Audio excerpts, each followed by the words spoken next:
ou seja, eles são pré-desencantamento do mundo, né? Quando ainda as ideologias mágicas, os mitos e as superstições reinavam sobre a Terra, crença mística no futuro individual, pensar na própria estrela com relação ao destino, disposição para pensar por meio de categorias muito rígidas, uma espécie de espírito classificatório ou taxonômico, né, que separa muito rigidamente eles e nós, por exemplo, né, uma divisão pelo poder e pela força, a partir de visões como fortes e fracos, ou interiores e exteriores, né, destrutividade e cinismo, hostilidade generalizada, uma certa projetividade, que é outra categoria da psicanálise, que tem a ver com projeção de impulsos emocionais inconscientes, preocupação exagerada com o sexo. Não sei se vocês já viram isso nos líderes atuais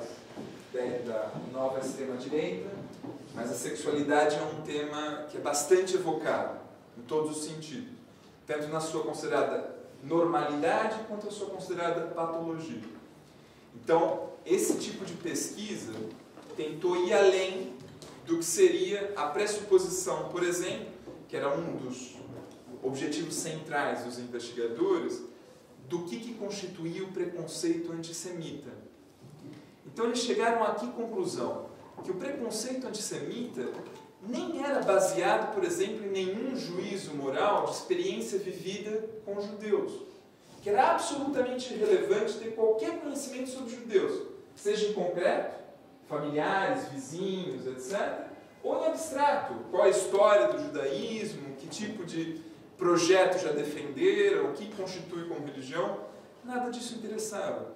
Era uma parte minoritária de um todo bastante desconexo, que apontava, na verdade, para direções absolutamente contraditórias. Então, nós estamos falando aqui e poderíamos fazer nós um pequeno experimento.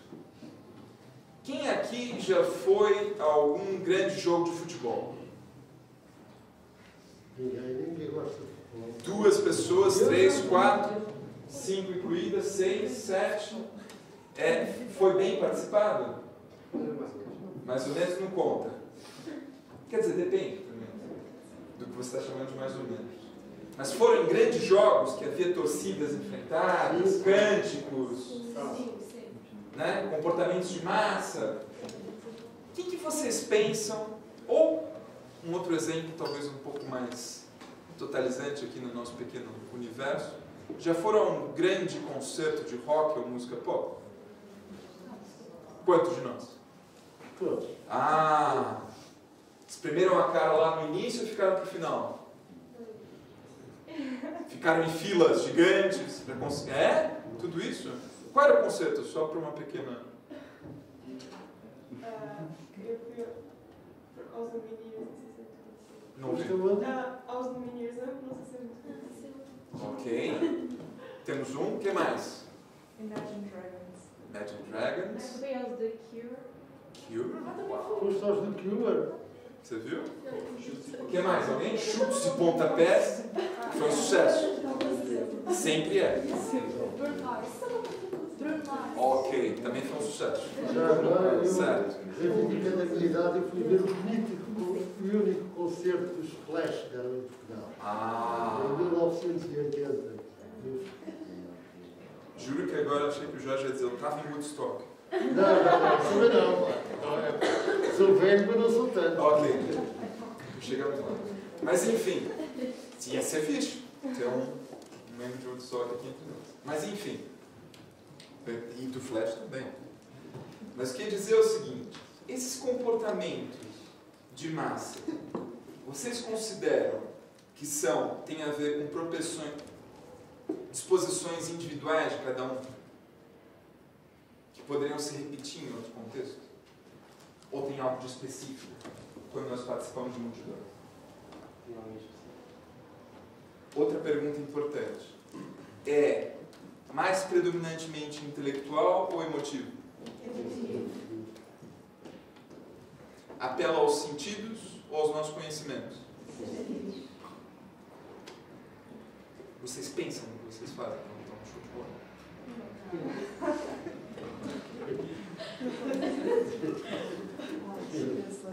Eu sou sobrinho de uma tia que foi a um mítico concerto do Chico Buarque, no Canecão, estádio bastante grande, e num daqueles intervalos de dedilhar, vocês conhecem o Chico Buarque, sabem que ele tem uma personalidade bastante introspectiva e pouco afeta essa ideia do popstar. Então, na sua máxima introspecção, com o violão, tocando uma música e outra, ela gritou lá do fundo da plateia, ela tem 1,50 m, eu juro que ela nunca faria em nenhuma circunstância. Ai, que inveja da Marieta! Esposa do Chico Buarque. Nunca mais ela fez tal coisa. Isso está gravado. Ele foi abaixo, fez, demorou 5 minutos para se recuperar. Isso é um comportamento de massa. Então, uma pessoa que já falou a esse respeito, para quem tiver um interesse mais aprofundado, leiam Reich, Psicologia de Massas. Inclusive, a psicologia fascista de massa. Em Portugal chamava-se Psicologia de Massa Fascismo, de Wilhelm Reich, não é? Exato. Não sei se ainda está em alguma tradução. Mas só para vocês saberem que não é só a nova extrema-direita que se interessa por sexualidade e trata dela, mas também há um pensamento muito crítico, muito sofisticado sobre a sexualidade e também com a sexualidade conforme programas políticos. Que, na verdade, todo o nosso debate de hoje é para tentar entender algo que é importante para a interpretação do fascismo, mas também para o combate político do fascismo. Porque nós, senão, estamos numa espécie de ilusão, ou que já se chamou ilusão iluminista. Como se só ideais teóricos movessem grandes... Ideais teóricos ou programas políticos, bem pensados, né? Movessem as multidões e as suas diferentes orientações para ação. E, no limite, para que direção caminha o mundo. Né? Então, esses estudos, Theodor Adorno, Erich Fromm, o próprio Wilhelm Reich, como pensamos aqui, Sigmund Freud e muitos outros, estão tentando chamar a atenção que nós devemos olhar para o ser humano de corpo inteiro. Então, algumas assunções equivocadas a esse respeito. A extrema-direita tende a angariar pessoas com pouca instrução. Já leram, ouviram isso? Sim. Isso não é real. As tendências autoritárias são interclassistas e muito mais diluídas no corpo social. O que existe é, e aí, por exemplo, os diversos autores que estudaram fascismo, Antônio Gramsci, Leon Trotsky, dos mais clássicos, até chegar aos mais recentes, vão concordar que o fascismo, em primeiro lugar, a mais importante afirmação, é um movimento e uma tendência no interior do capitalismo, é uma exacerbação do capitalismo na sua era de monopólios, que nós chamamos de imperialismo, ou seja, a partir do século XX, um novo faseamento do modo de produção capitalista, mas, mais especificamente, quando nós falamos na instauração de um regime político fascista, ou de tipo fascista, ou uma ditadura autoritária, se vocês quiserem uma nomenclatura mais ampla, nós pensamos num momento em que as classes dirigentes precisam recrutar para o seu programa. E aí há uma base social de massas, inclusivamente organizada e, inclusivamente, militarmente organizada. Milícias. Né? Mas essa base social, se nós olharmos para o todo de qualquer sociedade capitalista avançada, moderna, nós vamos ver que entre as classes dirigentes não se recruta suficientemente para formar nenhum movimento social.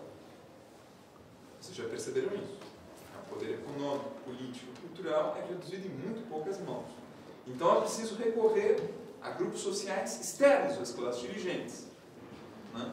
E aí que entra o papel fundamental, apesar de não preponderante, das classes médias. As classes médias são um elo de ligação entre as classes trabalhadoras e as classes proprietárias, para a mobilização do discurso fascista. Então, agora vamos tentar fazer um pequeno sketch, um desenho, um rascunho, do que seria essa movimentação. Né? Então pensem no seguinte, não é só pensar no capitalismo monopolista, né? Você sabe, muito contraintuitivo, mas o capitalismo concorrencial foi a base dos monopólios. A livre concorrência não gera mais livre concorrência, gera trustes, cartéis e monopólios. E não se enganem pela imprensa, oligarcas não existem só na Rússia. Oligarcas existem na Alemanha, na França, nos Estados Unidos, no Brasil, em todos os lugares onde existem capitalistas.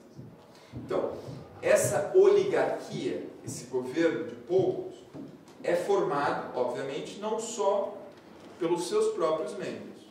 Então, num primeiro lugar, seja para um regime democrático ou inclusive antidemocrático, é preciso recrutar classes médias, que vão fazer a mediação com a mais ampla população, ou seja, o conjunto, contingente mais amplo dos trabalhadores, como se formam as maiorias sociais em qualquer país capitalista. Como se chegam a elas? Em que contexto? É esse capitalismo dos oligopólios, dos monopólios e dos trustes, já bastante avançado, num lugar onde guerras e crises estão generalizadas e onde há uma escassez fundamental. Períodos de crise econômica não necessariamente levam a revoluções, podem levar a contra-revoluções, e tudo está em aberto.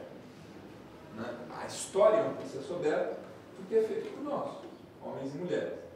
Então, que tipo de saída vai encontrar uma crise total dessa configuração e dessa magnitude? Só as próprias conjunturas históricas e políticas podem responder.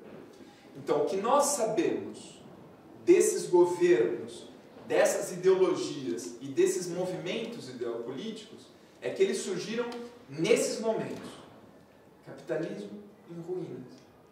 Então, num primeiro momento, um líder desse tipo, só para a gente usar um pouco uma imagem bastante arquetípica, ele precisa ter, do ponto de vista do discurso, algum tipo de alcance maior do que das classes dirigentes e das classes médias. Ou seja, precisa falar sobre as necessidades mais sentidas do conjunto da população, para ter algum tipo de sucesso. Né? Então, para vocês terem uma ideia, já pararam para pensar no que significa nazi? Nazi é o título de um partido, em alemão, para além do acrônimo, é o Partido Nacional Socialista. Ou seja, no âmbito em que já havia acontecido, quer dizer, além de na Rússia, na própria Alemanha, no Império Austro-Húngaro, na Itália, uma série de revoluções, e o programa socialista era conhecido por multidões, se apropriam desse discurso de esquerda no sentido de ultradireita. Por isso que o nacional também é uma partícula importante. Nacional, socialista. E aí entra uma série de mitos. Vocês sabem qual a definição clássica na antropologia moderna de mito? Mito não é uma espécie de fábula exótica que nos contavam para dormir, ou que faz parte da infância pré-racional da humanidade, ou um passado já ultrapassado. Mito, na definição clássica da antropologia moderna, é uma solução imaginária para um problema real. Qual era o problema enfrentado realmente por essas sociedades? Quando chegar ao fim do mês. Que tipo de solução imaginária se propôs? O outro. O outro imaginário é uma ameaça. O outro pode ser aquele que não partilha da nossa nacionalidade, aquele que não partilha da nossa orientação sexual, aquele que não partilha, ampliem o escopo quanto quiserem. A noção de nós e eles. O outro, essa categoria de outridade ou de alteridade, é sempre constituída de forma relacional. É aquilo que não somos nós. Não? Então, desse ponto de vista, o apelo racial e étnico se configura dessa forma. Então, é uma ideia de que a solução está dentro das fronteiras, que o problema está fora, que, por exemplo, um discurso que pode ser bastante apelativo num contexto como o nosso, que imigrantes em massa podem vir roubar os nossos empregos, mas isso também muda, percebam. Agora, na crise ucraniana, não é esse o principal discurso, por exemplo, que o empresariado português está utilizando. Há uma brutal escassez de forças de trabalho em Portugal, e o que eles estão dizendo é: venham, nós adoramos baixos salários, como os ucranianos. Ou seja, a solução que é dada não é no sentido humanitário ou de acolhimento num contexto de guerra. É uma espécie de esfregar as mãos pela cobiça que tem a ver com os lucros. Né? É pessoal altamente qualificado, que essa é mais ou menos a formação educacional cultural média ucraniana, por uma série de fatores históricos e sociais, que cobram salários muito baixos.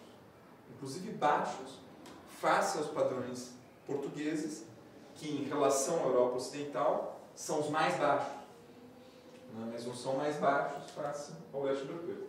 Então tudo isso, já está muito avançado isso, né? Não. Embrulhamos? Mais uns 5 minutinhos? Sim. A ideia é que nós possamos pensar como essas diferentes características também encarnam propostas de solução política. E como elas são apelativas ou não. Então, uma das respostas que os integrantes do Instituto de Pesquisa Social de Frankfurt repeliam como primárias era dizer: ora, as pessoas são manipuladas. Percebem? A manipulação é um fenômeno, não é uma explicação. Como e em que contexto as pessoas são manipuladas e por que são manipuladas num sentido e não no outro? Não é? Porque dizer sobre a manipulação sempre supõe... Aí eu sugiro fazer um pequeno parênteses. Se vocês quiserem poder, numa conversa, falar: eu li um texto completo de Marx, um dos mais curtos são as teses sobre Feuerbach. E a terceira tese fala sobre a relação entre educadores e educandos. Estou chamando a colação essa tese pelo seguinte: a tese da manipulação sempre sugere implicitamente que há manipulados e... Ou seja, quem a evoca normalmente está supondo que está em qual lado?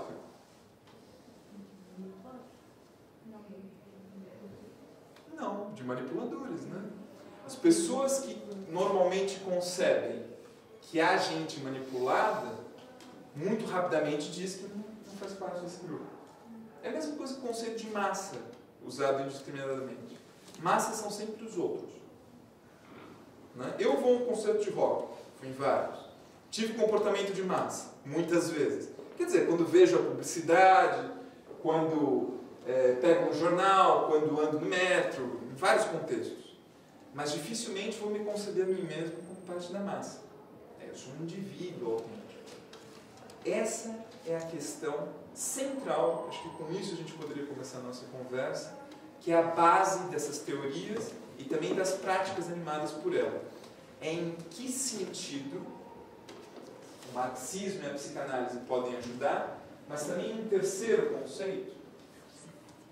Né? Se eu fosse resumir em 3 coordenadas essa escola de Frankfurt, eu diria: é muito importante essa composição de um marxismo crítico, ou seja, não tem nada a ver com os manuais do Diamant, do chamado materialismo dialético da União Soviética, por um lado. Por outro, uma certa interpretação da psicanálise, sempre fazendo uma relação entre as disposições e as pulsões individuais e um todo social mais amplo. E qual a relação de fertilização recíproca entre esses dois polos? E um terceiro elemento, que eu acho que pode ser o mote da nossa conversa, que se chama...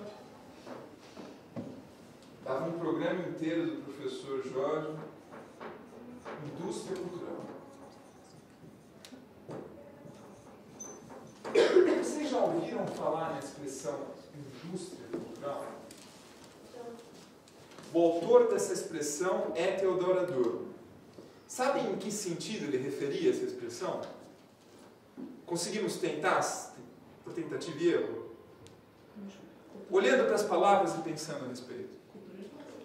Cultura de massas é um dos sinônimos, quase. Não é? Exemplos. A capitalização cultural da cultura. Significado. Então, pronto, gerar dinheiro a partir de... Gerar dinheiro a partir de cultura, cultura de massas no sentido de que não é para uma elite, é para um grande corpo social. Exemplos concretos. Futebol é um bom exemplo. Mas vamos pensar nos fatores técnicos, ou seja, o que permite a reprodutibilidade dessa cultura. Em termos clássicos. O rádio, quando surgiu, o que mais? O cinema foi importantíssimo para o regime nazi, como vocês devem saber. E as redes sociais, no sentido mais contemporâneo nosso. Né? E entre uma coisa e outra, muitas modalidades, entre elas, ao mesmo tempo curioso e sintomático que vocês não tenham referido, televisão. Entre elas, revistas, jornais e vários outros dispositivos.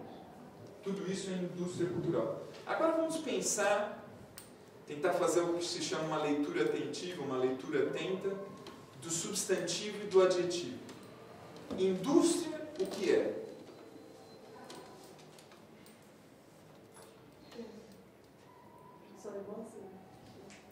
Que envolve o que no nosso imaginário? Sujidade, perigosidade, fumo, coisas assim muito marcantes. Estou pensando bem iconograficamente. Né? Se eu tivesse vestido, eu ia estar vestido como?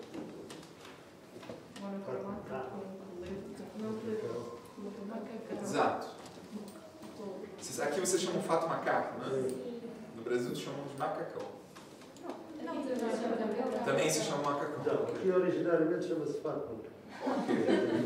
Mas com um brasileirismo incorporado. Vai dar uma macacão, vai dar a mesma coisa. São as novelas e as bandas desenhadas. Bom, enfim. Tudo isso é uma configuração bastante específica, concordam comigo? Em termos de imagens e de ideias, evoca um universo, um léxico, uma sintaxe, uma gramática bastante circunscrita. Por um lado. E o adjetivo?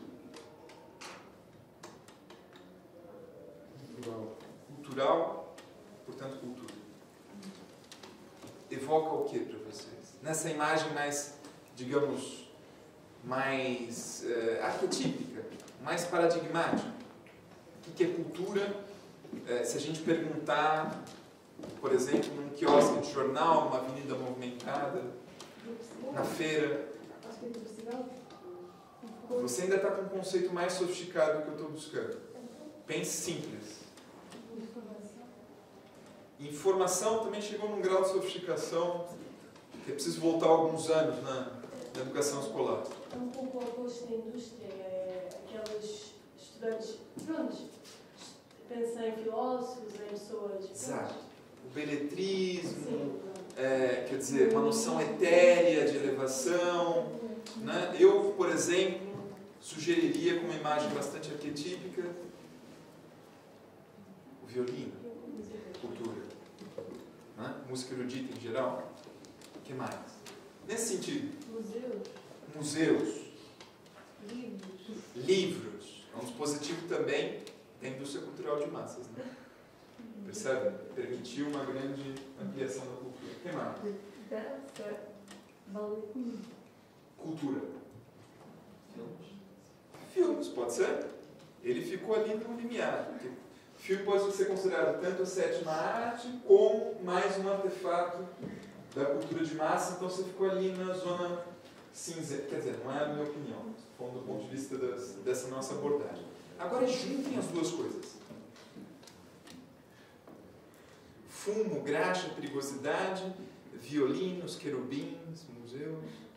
Ou seja, o próprio conceito era uma espécie de soco no baço do gosto burguês da época. Como que vocês juntam essas duas expressões amplamente antitéticas? Quem em são juízo poderia propor uma expressão tal qual indústria cultural? Sem indústria não é cultura, sem cultura não é indústria. Né? Então o objetivo é justamente esse. Agora, o fim da nossa conversa, que é o indivíduo. Como nós somos interpelados pela ideologia hoje em dia?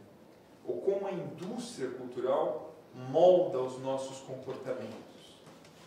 Vocês viram um filme, talvez seja antigo para vocês, chamado O Diabo Veste Prada? Sim. Todo mundo? Sim. É fenomenal, né? Vocês viram os Oscars depois desse filme? Quando aparece a...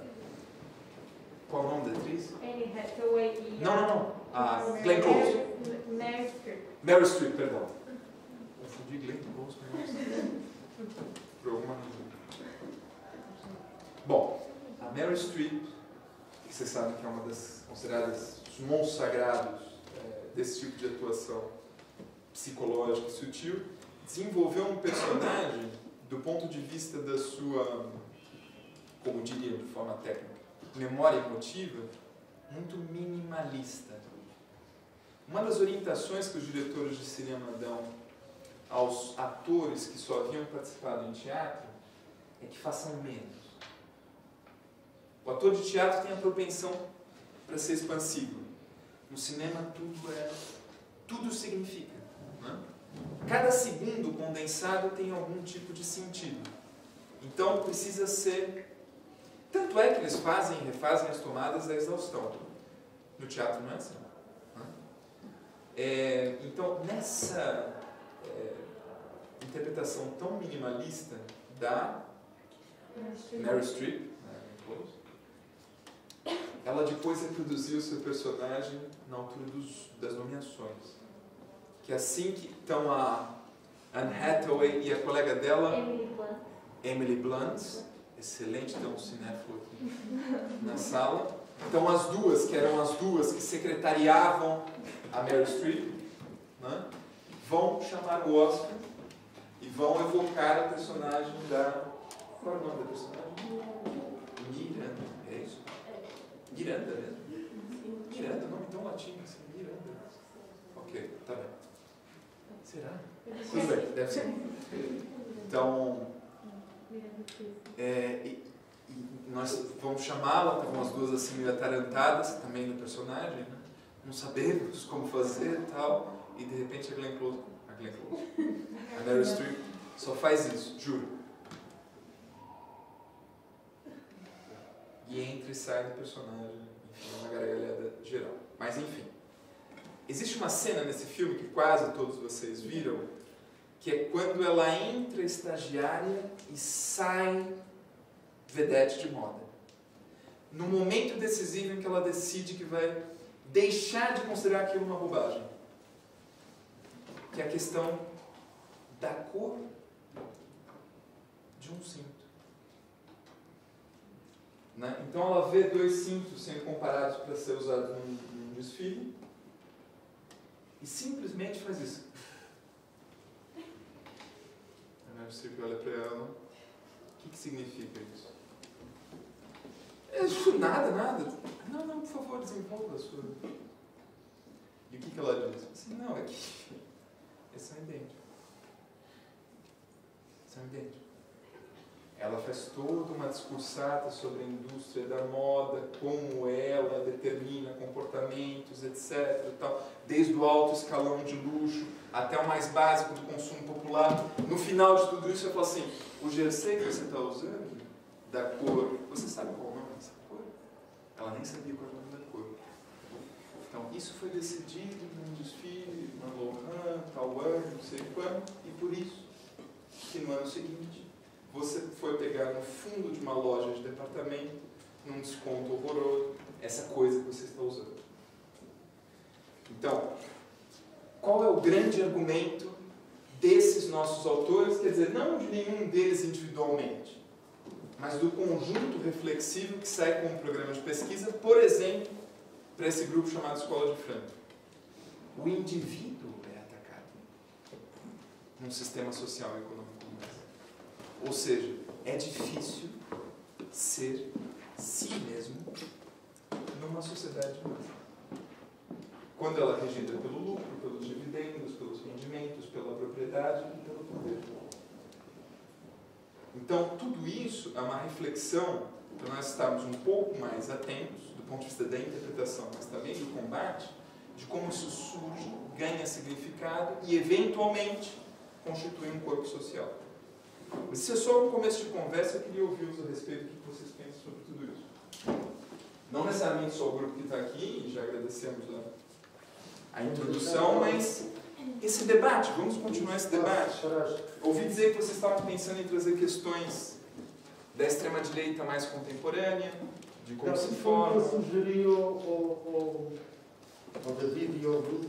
Mas vamos conversar, não é preciso nenhum guião, o grupo pode colocar as questões que pensou, mas vamos tentar interagir a partir disso. Pronto, o que vocês querem para já? Temos bastante assunto para conversar, desde filmes, futebol, concertos. Você, por exemplo, quer dizer alguma coisa? Ou duas. Mas não agora. Agora não. Eles estão todos meio envergonhados. Eu também. É verdade. O único que tem vergonha nenhuma sou eu, quer dizer, estou habituado a isto. Eu queria colocar aqui uma questão que é a seguinte. Pode parecer que está um bocado fora, deslocada deste tema. Para a semana há eleições em França, a primeira volta das eleições francesas. Há 13 ou 14 candidatos, é evidente que eu não os conheço todos, nem vou avaliar a natureza desses candidatos, e provavelmente não vai um sistema francês, é um sistema presidencial, é um sistema a 2 voltas, em que passarão à segunda volta os 2 candidatos mais votados. Um deles sabe-se que é o atual presidente Macron, e o outro pensa-se que, mais uma vez, poderá ser a senhora Marine Le Pen. Entretanto, eu ontem estava a ver um comentário na televisão, na RTP Informação, mas estava um vídeo que foi correspondente da RTP em Paris, e que disse, bom, neste momento há aqui um problema em França, que é o seguinte: o poder francês está muito desgastado. Desgastou-se muito com a pandemia. Antes disso, foi aquela questão que vocês ouviram falar dos coletes amarelos, ouviram falar das manifestações dos coletes amarelos, agora também com a guerra na Ucrânia, com a crise geral. E diz que quem está, de facto, a polarizar o descontentamento com o sistema é, de um lado, pelo menos foi o que ele disse, e é o que dizem as sondagens, é um lado a Marine Le Pen, do outro lado o Jean-Luc Mélenchon, que representa uma força à esquerda chamada União Popular, França Submissa, agora tem o nome União Popular, que é um bocadinho, eles estão, se é um partido que é um bocado estranho, porque ao mesmo tempo eles não têm o apoio do Partido Socialista, nem do Partido Comunista, nem do Partido Anticapitalista Trotskista, portanto eles estão ali um bocado. Mas de qualquer maneira, e dizendo eu já com um bocado como profissão de fé, que achava uma certa piada se o Mélenchon passasse à segunda fase, ao segundo turno, mas parece que não vai passar. Parece que quem vai passar é a Marine Le Pen, e que há aqui uma questão que é interessante, que é o seguinte, é que o eleitorado da Marine Le Pen, e isto vem um bocadinho no seguimento do que o Beto disse. O eleitorado da Marine Le Pen não é exatamente a alta burguesia, mas é muita gente, o antigo operário, o reformado, o agricultor, o pequeno agricultor. E grande parte das motivações das pessoas que votam na Marine Le Pen, às estudos de opinião, são questões, eu já referi isso uma vez numa aula, ou seja, a extrema-direita roubou grande parte dos descontentamentos e os argumentos que historicamente pertenciam à esquerda. Eu sou de uma geração que cresceu com uma contestação ao sistema que era feito, não tanto em Portugal que era proibido, mas na Europa, era sobretudo feita à esquerda. Hoje em dia, o eleitorado que acha que tem maus salários, que os serviços públicos não funcionam, etc., é um eleitorado que em muitos países tem tendência a votar na extrema-direita. E isto é altamente inquietante, porque eu não estou a imaginar um partido como o Chega chegar em Portugal e o Serviço Nacional de Saúde melhorar espetacularmente. Eu prevejo que ele acabe, não é? Eu não estou a imaginar um partido desses a chegar, eu não estou a imaginar as reformas a subirem, nem os salários mais baixos. Portanto, aquilo que eu gostava de colocar como questão para a discussão, e a Carolina também já estava a falar, então é o seguinte: em que medida é que o facto da nova extrema-direita, fascista ou pós-fascista, ou extrema-direita 2.0, como lhe chamou, ter sido capaz de, em grande parte, capitalizar o descontentamento popular, não é também uma derrota das propostas da esquerda? No sentido em que a esquerda, na maior parte dos países da Europa, e a França é uma exceção, porque se formos, por exemplo, à Itália, a esquerda não existe. A esquerda na Itália, em termos partidários, não existe. Na Alemanha é cada vez mais pequena, na Grã-Bretanha, à esquerda do Labour não há nada, ou seja... São três exemplos em que a esquerda era muito forte no passado. E que era muito forte no passado, não é? E, portanto, a Itália, em Portugal, em Espanha ainda vai existir, não é? Mas nesses países, praticamente, ela desaparece. E quem está a capitalizar o descontentamento? A extrema-direita. E isso deixa-nos a pensar. Termino. O que eu queria dizer tem a ver com isso que o professor falou sobre isso também, sobre essa ideia da extrema-direita a capitalizar os votos nesse descontentamento.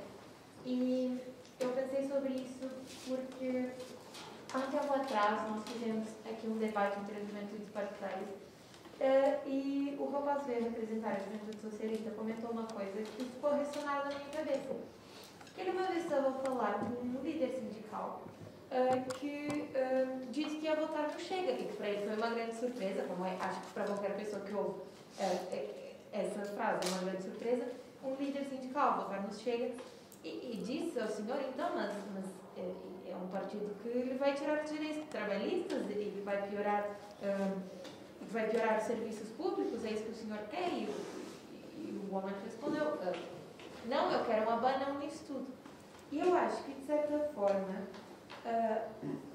a facilidade que a extrema-direita tem agora de angariar eleitores que sentem muito fortemente esse descontentamento é que acho que a esquerda demonstra-se cada vez mais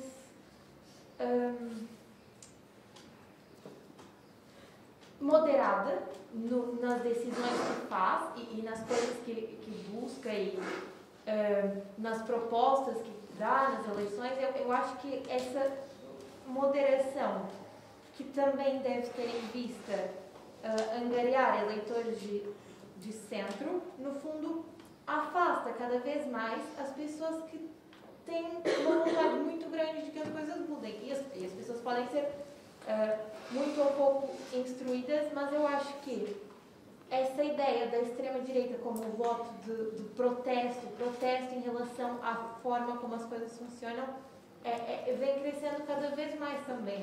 No fundo, pode não ser uma verdadeira crença das pessoas de que aquilo é o melhor, mas é diferente, é outra coisa,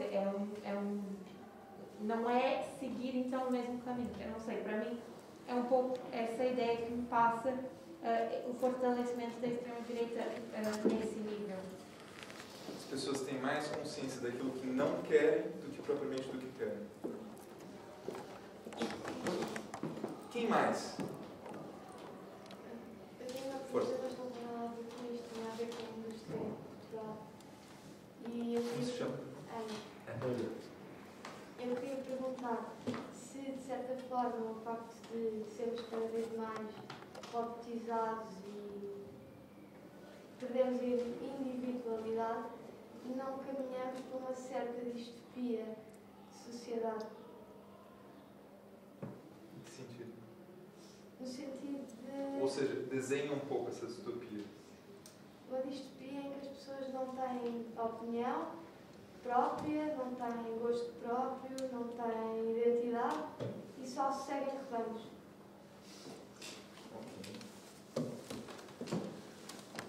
És muito novinha, Ana, para ter já uma visão tão negra do mundo, rapariga. Não é negra. Estou a brincar contigo. Sei lá, é o que eu sinto. A Ana gosta de literatura? Sim. Já leu 1984, o Big Brother? Não. Sugiro começar por um desses, que vai ser, para esses dias, vai dar o que pensar.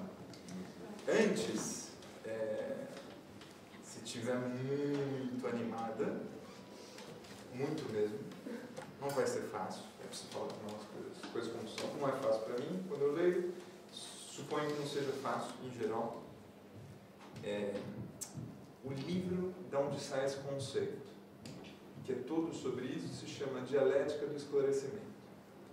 Esclarecimento é aquela noção que surgiu, enfim, na Europa, no centro europeu, em relação ao pensamento filosófico mais avançado do que seria a era moderna.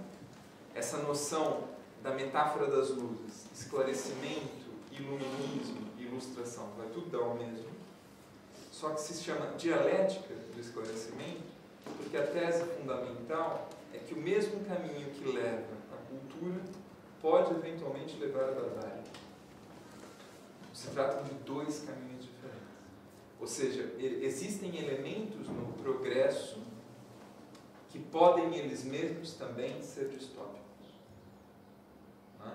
A descoberta da possibilidade da fissura de um átomo pode levar eventualmente a artefatos militares aterrorizantes. Não quer dizer que quem fez tinha isso em mente. Quer dizer que a configuração socioeconômica em que nós vivemos tendem a juntar esses povos. Por isso que pode ser tão distópico pensar no tempo presente sobre o futuro por vir. Mas isso tudo em termos altamente filosóficos, vez ou outra ele usa as figurações da mitologia greco-romana. A linguagem não é um problema, é difícil mesmo. Não é simplesmente que ele escreve de forma a não ser compreendido. Os temas realmente não são fáceis. Agora, se você quiser começar por um livro que foi um soco no baço do meu gosto pequeno burguês, comece por 1984. É assustador, realmente. E é assustadoramente atual. Mas, enfim, eu não tenho uma resposta sobre a distopia. A resposta é um pouco o que a gente vai fazer da distopia que a gente já viu. Né? E como vamos pensar utopias que possam se contrapor no sentido mais concreto. Isso não é uma resposta, enfim. Como é que acha que estamos a caminhar, por exemplo, para uma distopia como 1984? Acha que estamos a caminhar para um futuro assim? Eu acho que há. Sem tentando manter o fio da meada, que depois a gente vai mudar um pouco o rumo. Eu acho que há tendências na nossa realidade que apontam para cenários parecidos com a novilíngua, com o grande irmão, e com uma série de comportamentos padronizados, e também com uma série de dirigentes que têm aspirações totalitárias, mas não acho que é a única tendência que existe na nossa realidade. Para dar um exemplo do universo sindical, nesse mesmo marasmo e pasmaceira sindical que nós vimos nos últimos anos, houve a chamada Batalha de Setúbal. Busquem os motores de busca com essas unidades, com essas palavras-chave, e vão descobrir que o Sindicato dos Estivadores fez greves pela incorporação dos precários, sendo eles o fundo público, o fundo grevista do próprio sindicato, que sustentou os mais precarizados, particularmente aqueles que tinham filhos. Então, isso aconteceu no mesmo contexto. E quem é que os apoiou, né? O Sindicato Internacional dos Estivadores, que é o IDC. E em Portugal, quem é que os apoiou? Em termos de forças políticas, nem nenhum partido. Não, é que, pelo menos em termos sindicais, as confederações sindicais fecharam-se em conta. Não. Ou seja, foi também feito contra as confederações sindicais, contra os partidos de esquerda. Não houve grandes parceiros sociais e políticos, né? Não houve nenhum tipo de ajuda do PC, do PS ou do Bloco de Esquerda, e também não houve CGTP, o GT, etc. Mas aconteceu, a verdade é que aconteceu. Então, eu vejo os dois tipos de tendência, se você quiser, de forma até mais radical, os dois tipos de tendência, inclusivamente, coabitam o mesmo indivíduo. Então, a esperança e o medo são polos indivisíveis. Não é por isso que a gente tem que fazer coisas e não só pensá-las. Mas, enfim, eu acho que essa questão, ou as duas questões do Jorge e da Carolina, servem para a gente pensar o que é o fascismo clássico, ou como se configurou na Alemanha e na Itália, né, majoritariamente, e o que nós temos hoje em dia. Então, como coordenadas, vamos pensar e combinar o seguinte: não há propriamente milícias organizadas pelo Chega, até o nosso conhecimento, né? Há várias reportagens jornalísticas, se vocês quiserem acompanhar reportagens jornalísticas de campo a esse respeito, de alta qualidade, há um portal que se chama 74. E aí, realmente, o jornalista se superou. Né? Foi fazer... Inclusive, fez várias reportagens sobre como os treinos os campos de treinamento funcionam no leste europeu. A grande maioria deles, inclusive, é na Ucrânia. Mas o foco dele era as relações dos partidários do Chega, dos dirigentes do Chega, com as forças de segurança em Portugal, o que é um fato bastante perigoso. Então, isso é uma das linhas de investigação dele.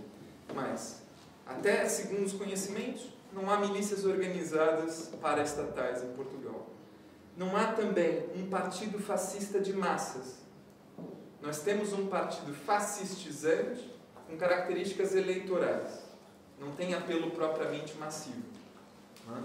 E extra-institucional. Pelo menos não é esse o seu foco, do que nós sabemos até hoje, né? Pelo menos o conhecimento que nós temos. Não há, a não ser no Chega, aí sim, perseguição racial autodeclarada. Quer dizer, ou pelo menos as grandes organizações dessa nova extrema-direita, ou da extrema-direita 2.0, como chegaram a chamar, sim, não tem isso como objetivo autodeclarado, apesar de aparecer nos discursos eventualmente. O que há? É uma coisa muito mais difícil de compreender. Há líderes que são a favor da manutenção das eleições livres, que são potencialmente favoráveis, ou pelo menos declaradamente favoráveis à democracia formal, tem uma retórica republicana misturada a posições de extrema-direita, ou seja, é um cenário um pouco mais complexo, se vocês quiserem, né? Então, como isso se consubstancia na França, por exemplo? E qual a relação disso com uma certa ausência de esquerda? Vou tentar formular devolvendo a pergunta, em forma de outra pergunta. Eu sei que isso não se faz, né? A filosofia se nos acusa muitas vezes de fazer o mesmo, né? Mas, enfim, às vezes ajuda a pensar. Não ajuda a ter respostas eleitorais imediatas ou formar uma agenda midiática, mas a pensar ajuda. Então, vamos pensar juntos. Existe um cenário em que eu não quero ferir nenhuma suscetibilidade partidária, não quero ter nenhum sentido de discurso confrontacional, mas quero que vocês pensem comigo no sentido estético dessa produção política. Vocês costumam, mesmo que eventualmente em alguns excertos de noticiário televisivo, ou mesmo nas filmagens do parlamento, o jornalismo português televisivo é muito parlamentar, é quase majoritariamente parlamentar, né? Então há muitas cenas de debates parlamentares e também de comícios e discursos, isso é o centro do noticiário do prime time. Já viram essas cenas? Pensem na imagem dos líderes mais importantes de esquerda. Como eles se portam, como eles se vestem, como eles endereçam as questões. Ou seja, as noções de respeitabilidade, de credibilidade, de autoridade falam bastante alto, né? Então, quando eu, por exemplo, vou dar um exemplo de um quadro que eu assisto muito regularmente. O Francisco Louçã fez parte de uma das organizações mais à esquerda que já houve em Portugal na democracia recente, né? E hoje em dia faz parte tanto do Bloco de Esquerda como é conselheiro de Estado, nos dois lugares, né? Está numa organização de esquerda e faz parte do aparelho de Estado. E ele tem um programa que tem um quadro, que vocês devem conhecer, Momento Zen, que ele faz recomendações de livros, que ele fala política. O programa chama-se Tabu. Tabu? Tabu. Ah, esse quadro que ele chama Momento Zen, quando ele faz a leitura. Tá bem, então. Esse é um quadro dentro também de um noticiário. A forma como se endereça a impostação da voz, todo gestual. Perceberam que foi um pouco diferente do que eu utilizei até agora há pouco. Então, a forma de endereçamento também produz quem consome essa notícia, quem valoriza essa notícia, quem de alguma forma se identifica com essa forma de ser e estar no mundo. Né? Vocês acham que ele está falando para o movimento radical ecossocialista? Dessa forma? Por exemplo, tem algum elemento de similaridade com o discurso da Greta? Não. Vocês acham que ele está falando para líderes sindicais? Roberto, isso é curioso porque o Gera dele é o principal cabeça pensante do movimento ecossocialista em Portugal. Pois é. Sabes quem é? Sim. O João Camargo. Sim, É sim. curioso. Deu lugar. Sim, quer dizer, e ele, do ponto de vista da organização internacional, que é a Quarta Internacional, é muito amigo do Michel Louvi, que é um dos pensadores. Louçã ou Camargo? Louçã. Então, é só um exemplo. Acham que ele está se dirigindo a um líder sindical que faz barricadas para enfrentar a polícia? Não. Acham que ele está se dirigindo à nova vaga de movimentos feministas que surgiu na Polônia, na Argentina e recentemente em Portugal?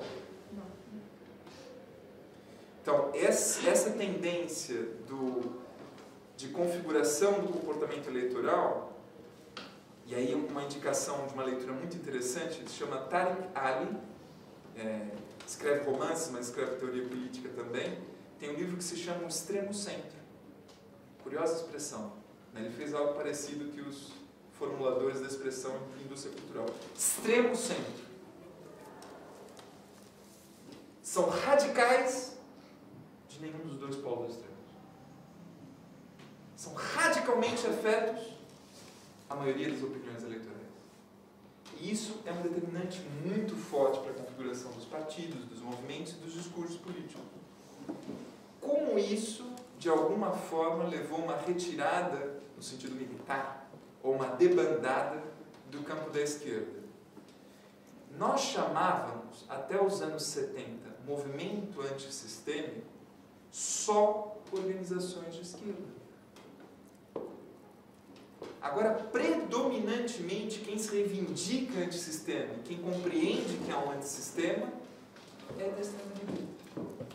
Ou seja, houve uma viragem, um deslocamento temático, teórico, político, intelectual, que não foi menor e que não é exclusividade de Portugal. Então a pergunta é, quem tem aspirações de transformar esse sistema se reconhece em qual líder, em qual partido, em qual movimento? Estou colocando como ponto de interrogação. Por quê? E aí voltamos àquela coisa de não ser um todo coerente. Vocês acham que a maioria dos apoiantes do Chega querem dizimar ciganos? A maioria das pessoas tem até pruridos em matar uma mosca.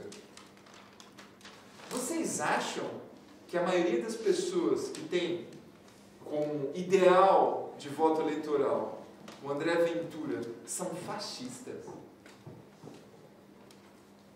Vocês acham que esse líder sindical é fascista?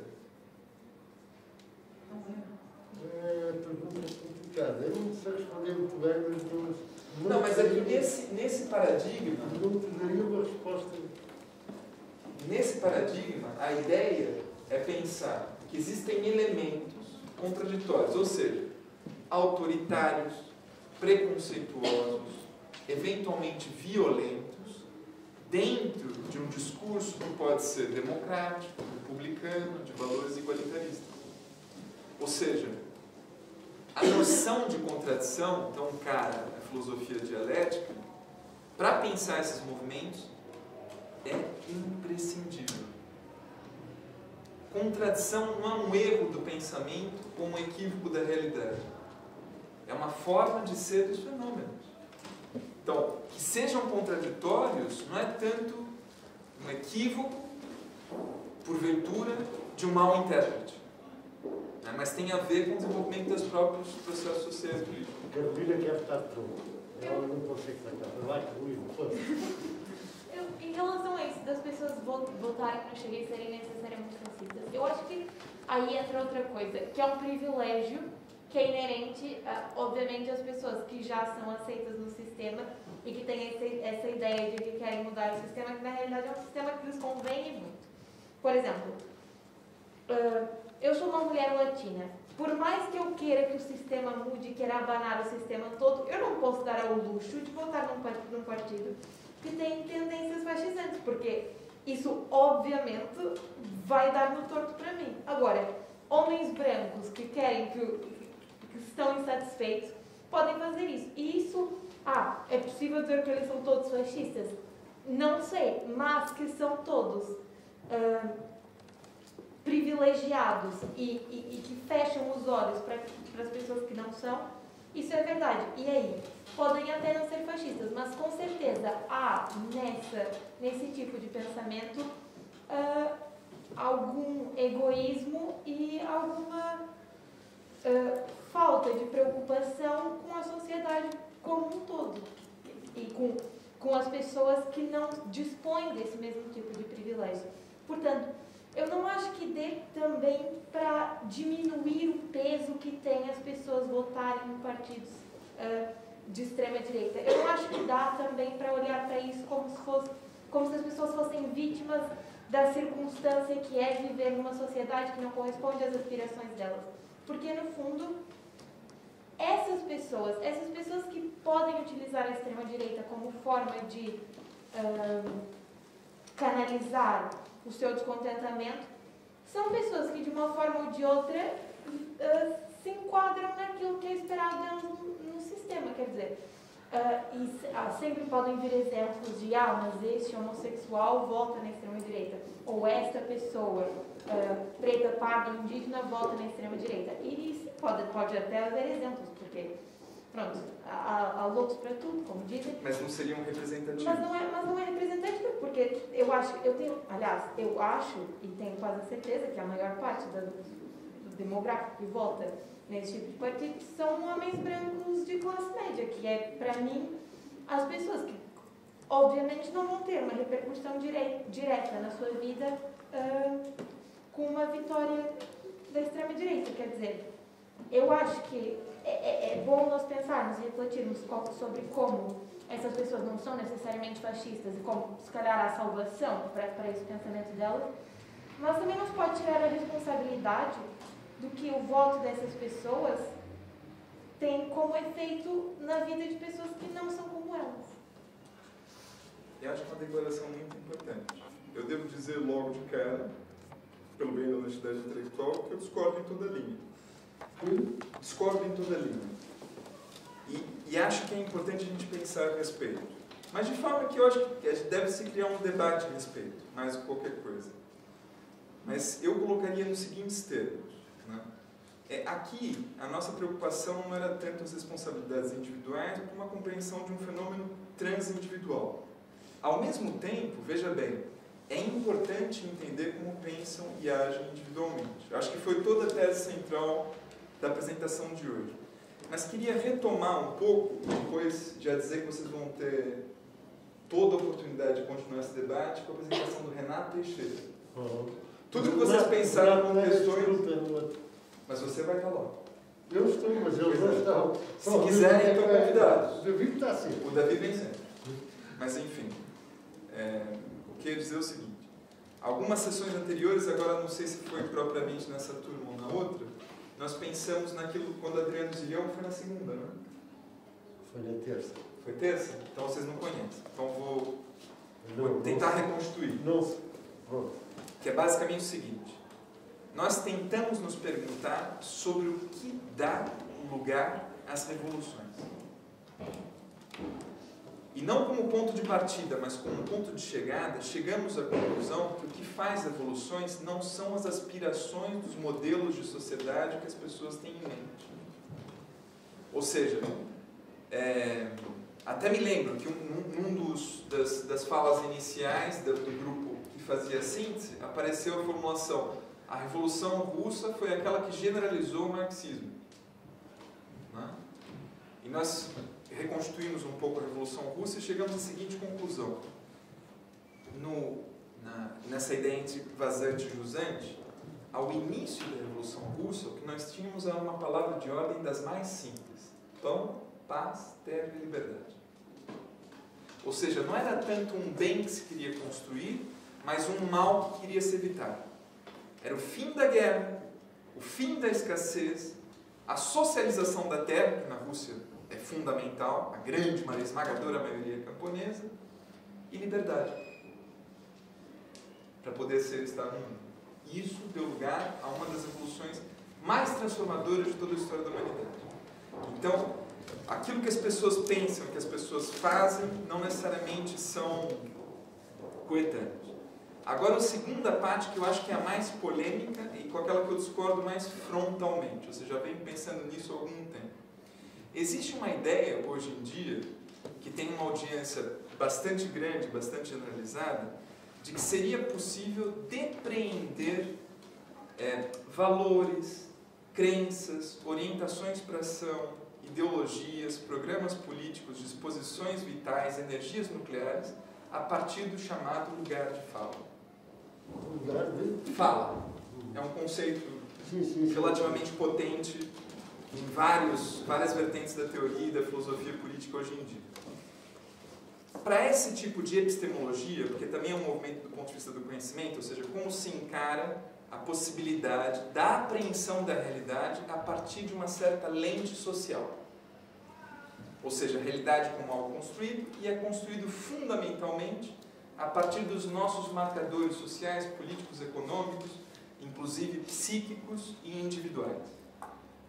E nesse sentido, fala-se, por exemplo, em que existe uma camada privilegiada, e pode ser privilegiada sendo parte do proletariado, pode ser privilegiada sendo parte da classe trabalhadora. Porque você pode fazer parte da classe trabalhadora e ser branco, portanto não ser negro, ou ser branco, portanto não ser cigano. E isso constitui um privilégio sobre algumas comunidades, a cigana, a negra, etc. Isso, quer dizer, eu estou dizendo a negra e a cigana, que seria o mais apelativo em Portugal. E a partir disso nós poderíamos pensar, bom, esses grupos sociais, não de forma individual ou episódica, poderiam agir contra os seus interesses, mas seria completamente fora de lugar pensar que mulheres latinas pobres votariam em massa, por exemplo, em Bolsonaro. E se nós reconstituirmos o mapa político-eleitoral do Rio de Janeiro, que foi a cidade que eu estudei com mais detalhe, nós vamos perceber que as mulheres pobres, negras, periféricas, não uma, duas ou três episodicamente, porque enlouqueceram, votaram no Bolsonaro. Com que aspiração? Eu não acho que era uma aspiração racional de defender privilégios do homem branco, militar, violento. Ou seja, eu não parto dessa premissa. Eu parto de uma premissa que existe. Se vocês quiserem, eu faço uma analogia que é um pouco menos acutilante e fraturante. Existe uma dimensão, nos Estados Unidos é uma disciplina escolar, que se chama economia doméstica. Já ouviram falar? Sabem o que as pessoas aprendem lá? Mais ou menos. Como organizar o próprio orçamento, como chegar ao fim do mês, Mas pessoal da vida cotidiana. como ter finanças. É algo que eu recomendo fortemente, porque eu não descobri isso muito tarde na vida. Né? Aos 17 anos eu não tinha uma noção clara de como organizar minhas finanças de forma tal a poder ter um final de semana. né? Então, muitos finais de semana foram privados a água e pão por razão disso. Não estou dizendo que isso é irrelevante. Mas a economia doméstica é ensinada de uma forma tal que depois, quando esses mesmos estudantes na universidade vão ter economia política, pensam que simplesmente se faz a transposição de um campo para o outro. E se vocês repararem, os jornalistas econômicos dos noticiários tentam nos ensinar a economia nacional dessa forma. Ah, o governo está com as contas equilibradas. Malandrinho, hein? Ou então, por exemplo, vem um chanceler europeu e diz: em Portugal vocês bebem muitos copos. Estão querendo viver acima das suas possibilidades.